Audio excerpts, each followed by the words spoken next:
All right, what a great night of fights last night. Dazn has found a replacement for Devin Haney. And that replacement, very clearly from all of the things said last night, is Bam Rodriguez. So is this the reason why Eddie Hearn is unwilling to pay for Devin Haney fights? That and an upcoming fight in Philadelphia from a guy named Jaron Boots Ennis. Let's talk about that in this video.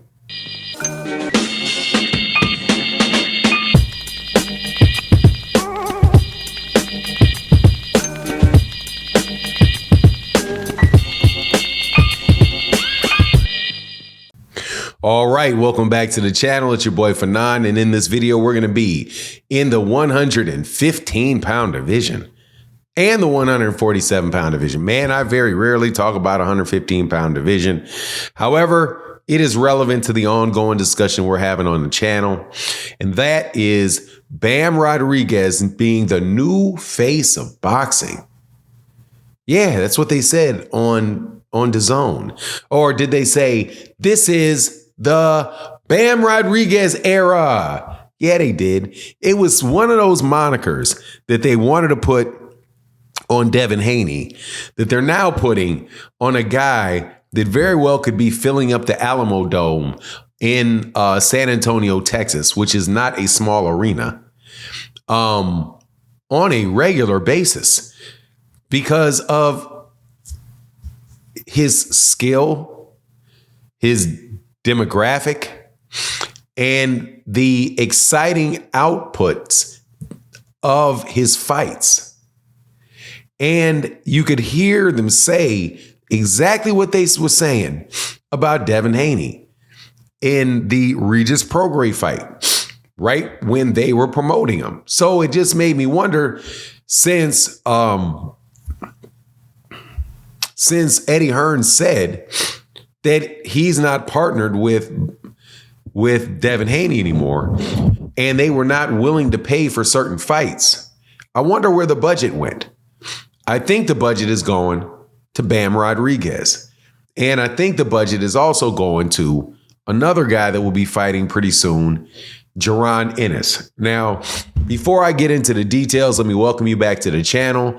If you are new to the channel, please accept my invitation to hit the subscribe button, hit the bell icon so you can be notified of when we release more videos. And if you are a longtime subscriber and supporter of the channel, thank you very much. I greatly, greatly appreciate it. But let's get into this because this is kind of like an I told you so. People would talk a lot about being a free agent, being their own boss. And in my professional experience, I had done both. I had worked for other people and I've been my own boss. And there's a time and place, like they say, there's a time and place for everything. There's a time in your career where you should work for someone else. And there's a time in your career that if you can, you're prepared to work for yourself. Some people never fall in one category, are always in one category or another. There are people that will always work for themselves. From the time that they get out of high school and they focus on what they want, they'll start a business and they will work for themselves. Most people that do that are guys like barbers, people who go to school to be a plumber, people who are tradesmen. A lot of times tradesmen can do that because they have a certain skill set, right? Corporate people tend to go work for somebody else because they need to get experience that you can only get experience in those large organizations. So when I look at boxing in that light, I always say to myself, well, who should be by themselves and who's really ready to be a boss and who is really in the best position to be a worker? Well, it is really in boxing related to how many tickets you sell. Because you can be as good a boxer or as bad a boxer as you want. But if you can if you're from the UK and you can fill up Wembley Stadium, It don't matter how good or bad you are. You could lose every time if people will show up 30 times in a row and pack the rafters and spend and buy 500,000, 600,000 pay-per-views, and they continue to do it. You better believe it. They will keep doing that stuff till the cows come home. Till they turn it into exhibitions. Doesn't matter in that regard. So, who's ready to be a boss in boxing right now? Well, it's the people that can actually bring in revenue. And it's not the people who are just talking about and saying that they're doing numbers, but aren't really doing numbers when it's time to check the paper. Because, yeah, you can say that to Dan Rayfield, Rick Glazier can say, oh, Gervonta Davis did 41,000 pay-per-views and all his fights lost money. Well, that ain't jiving with what the PBC is saying. And it ain't jiving with the fact that they keep putting him on pay-per-view and they're always happy with it. 5, 6, 7 times in a row, and his gates can and the stadiums continue to be sold out time and time and time again. They're looking at the receipts that Tank's people are showing them, not what the internet gossip is. So, looking at this scenario with Devin Haney seems like he got caught in a situation trying to be his own boss without a customer. And Eddie Hearn, say what you want, has a customer. That customer is Matchroom. That customer is Matchroom. That customer is Dazn. And Dazn is willing to put up money for these fights. And so he needs fighters that are signed to him that work with him. I say work for him, really, because I've always said that's the most accurate description of the relationship between a promoter and a fighter.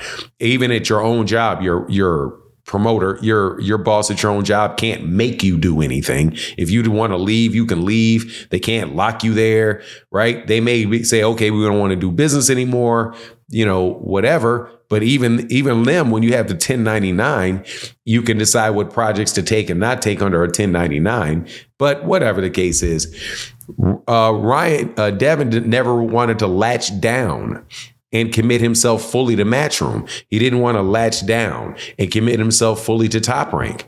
He doesn't want to latch down and commit himself fully to the PBC. So now he was in a really good position where he believed he was in a really good position where he could jump between places. Well, now you got Bam looking like a big star. And by that, I mean something that his demographic is going to support in mass, because he's one of the top fighters in the world. He is from Texas, which has a heavy Mexican community in San Antonio, Texas specifically, in Texas in general. And then you have Jaron Ennis, who also is a champion, who is spectacular in the ring and is able to sell out or getting close to a sellout an arena in Philadelphia. So you have to say, if you are Eddie Hearn, who exactly are you going to be utilizing your resources for? Who are you going to be taking a chance with? Who are you going to be planning with, down the road? The people that are actually signed to you and committed to you for a good amount of time, or the person that flitters in and flitters out. And if you give me exactly what I want, then I'll deal with you. But if you don't, then I want to deal with this guy. From Eddie Hearn's point of view, no, I'm going to go with the people that I know, people that'll work with me. And now Devin is in a situation where he's kind of in a no man's land, because Dazn almost looks like he's going to have to do something to get back on Dazn, because Eddie and he's estranged from Eddie and estranged from Oscar De La Hoya. He didn't want to take the fight with Top Rank and Sandor Martin. That's why he dropped the belt. So just really interesting, man, to see how this goes, man. Really interesting stuff, man, from a business perspective. Anyway, that's my take on the matter. Please let me know what you think in the comment section. And with that, I'm out. Deuces.